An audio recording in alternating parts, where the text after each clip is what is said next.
Pour ma planète, j'accompagne les industriels et les villes à consommer moins d'eau et à rejeter moins de polluants tout en maintenant les mêmes activités.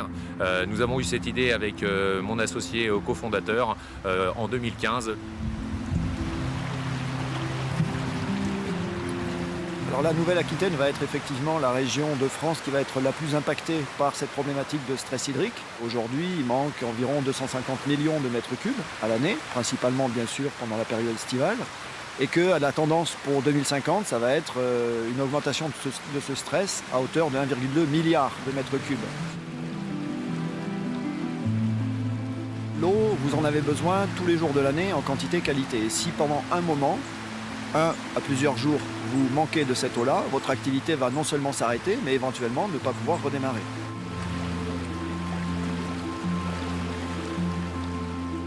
Dans ma carrière, on a vu des usines s'arrêter de fonctionner, non pas parce qu'on leur avait coupé l'électricité, mais parce qu'il n'y avait plus assez d'eau pour pouvoir refroidir les machines, par exemple. Et donc on assistait à des arrêts de production de gros sites industriels.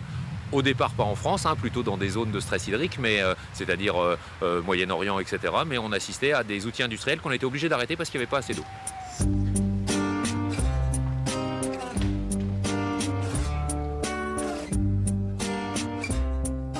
Toute l'organisation humaine s'est faite autour d'une idée qui est fausse, qui est que l'eau était inépuisable et inaltérable. On continue à avoir, et nous on en reste parfois estomaqués, des industriels qui ont des propos extrêmement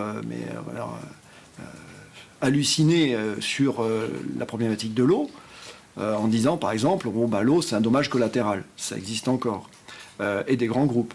Mais force est de constater que depuis 2 ans, la quasi-totalité des gens qu'on rencontre ne tiennent plus du tout ce genre de discours.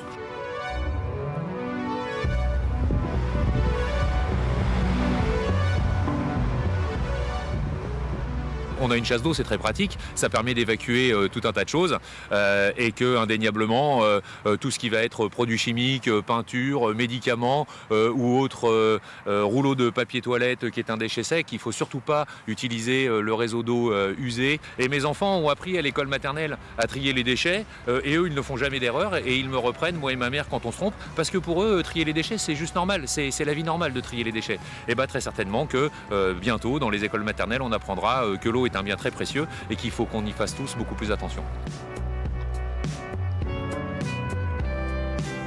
Il faut bien prendre conscience que le monde dans lequel on vit, avec aujourd'hui presque 8 milliards d'individus sur la planète, les ressources illimitées, ça n'existe plus, on est dans un monde fini et donc il faut qu'on devienne tous un petit peu plus sobres dans nos modes de consommation.